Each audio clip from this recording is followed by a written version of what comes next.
Is Tennessee football back? Hi, everybody. I'm Marky Billson previewing today's Tennessee at Georgia football game, where the Volunteers are a 12.5-point underdog to the Georgia Bulldogs, but then again bring in the Southeastern Conference's longest overall winning streak at 8 games dating back 2 seasons into the contest. Now, I am doing this because I was reminded a little bit of just what Homer's Tennessee media tends to be.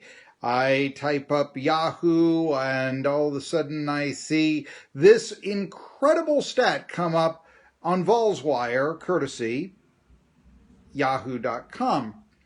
And it's that under Jeremy Pruitt, the Vols have a very good record when they don't allow 21 points, and they win the turnover battle. Who knew? In fact, I would merit a guess that in pretty much all the history of football, teams do pretty well when they don't allow 21 points and they win the turnover battle. And I want to give this credit to Jeremy Pruitt. I think under Butch Jones that was the case. I think under Lane Kiffin that was the case. I think under Bowden Wyatt that was the case. I think that was the case for Pete Carroll at Southern California. I mean, it's insane. The other thing is I notice that national media tends to say, okay, are the Miami Hurricanes back and are the Tennessee Volunteers back? And, it has been now 13 years since the Vols have won a division title. But this is the thing. I never see these stories on programs like, let's say, Pitt, when they go 2-0, or Ole Miss, or Georgia Tech, or even Nebraska these days. And those are all great programs who in modern times, maybe you could even say the same thing about Notre Dame. Although they have played 4 national championships in recent times, you're talking about a program that hasn't won a title since 1988, 10 years later than the Vols. But anyway, let's go and just come out and say this. This will be the game that indicates if the Vols are for real. They have to admit, and when I say they, I mean the media, the fan base of Tennessee, all this, that the reason for the Vols' 8-game winning streak is basically strength of schedule. And it hasn't been a strong schedule. Now Georgia comes in. Tennessee's been pretty much the most predictable program in college football for a long, long time. You look at their schedule and you say, okay, L to Florida, L to Alabama, L to Georgia. It's happened 8 of the last 10 years. And then you say W to Kentucky, W to Vanderbilt, except maybe, there was about a 7-year period where the Vols lost 5 of 7 to the Commodores, but it looks like that's not going to be the case in some of the next few years, I would imagine.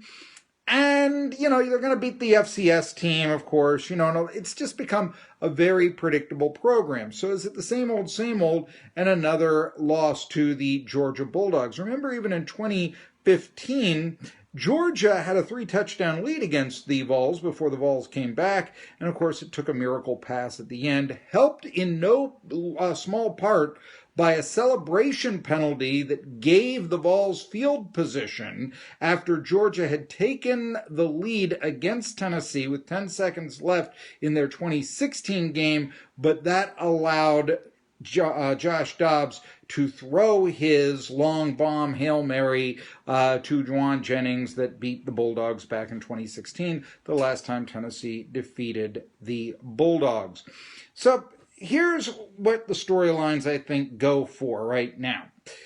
Cade Mays returning to action. He'll be playing right tackle for Tennessee. Of course, the former Georgia Bulldog by way of Knox Catholic. His father, a great Tennessee football player, and is suing Georgia for injuries sustained on a folding chair.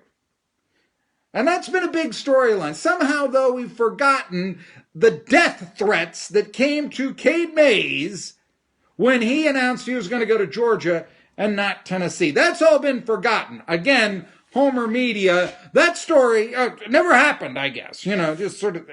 But you know, the Mays family is suing Georgia and all that. All right. Still, though, the Tennessee offensive line has been very impressive, and it figures to impress with Trey Smith and Cade Mays, especially in running lanes for Eric Gray and Ty Chandler, who've had nice years so far, averaging more than 5 yards a carry. But this is the stat of the game, I think. Tennessee has only allowed 4 sacks this season. Actually, 2 a game. That's not overly impressive, but okay, it's still, a highly rated offensive line. 4 sacks this year allowed by the Tennessee offensive line. Same as the Georgia Bulldogs. Now then, Georgia comes in with a vaunted defense that's only allowed 16 points this season, 8 points a game. They have accumulated 5 sacks during this 2020 season. How many sacks do the Tennessee Volunteers have? 5! So the battle of the trenches figures to be pretty even. I'll give you an advantage for Tennessee. Running backs, like I said, Eric Gray and Ty Chandler, they have combined to have a better season than Zamir White, Georgia's running back. And Georgia pretty much relies on White to carry the load of their running game. Tennessee can flip it to whoever is hot, whoever is fresh, that sort of thing. That might be an advantage for Tennessee, but the game is likely going to come down to quarterback play. Stetson Bennett gets only a second start for the Georgia Bulldogs, but he hasn't thrown a pick this year. Neither has Jarrett Guarantano. And Guarantano has impressed me this year. A couple of long bombs that he completed against South Carolina. I said, that's not easy to do. That shows some touch. And I thought that this meant that this will be the game that Jared Guarantano is ultimately remembered for, because although neither Bennett nor Guarantano have thrown an interception this year, the Georgia defense has picked off twice as many passes as the Tennessee secondary has this year. And when I say secondary, I really mean the entire defense. But nevertheless, Georgia twice as many picks as UT this year. Richard LeConte, defensive back senior for him, leading the way with a couple of picks against Arkansas. He has 7 in his career. That's a guy that the Volunteers ought to throw away from. Remember that name, LeConte. I think I'm pronouncing that right. Anyway, if Tennessee wins, Jared Guarantano's entire reputation improves. He becomes essentially Josh Dobbs light. Hey, he, like Dobbs, beat the Georgia Bulldogs. Who knows, maybe Florida? Now, that's a bit of wishful thinking, but nevertheless, they'd both be the only quarterbacks of the last decade to beat Georgia for the Tennessee Volunteers. But if the Vols lose, then Jared Guarantano really becomes Butch's boy. Remember, that's why he's in Knoxville. His father played for Butch Jones as a receiver when Jones was an assistant coach at Rutgers. And that's how Guarantano came to Knoxville.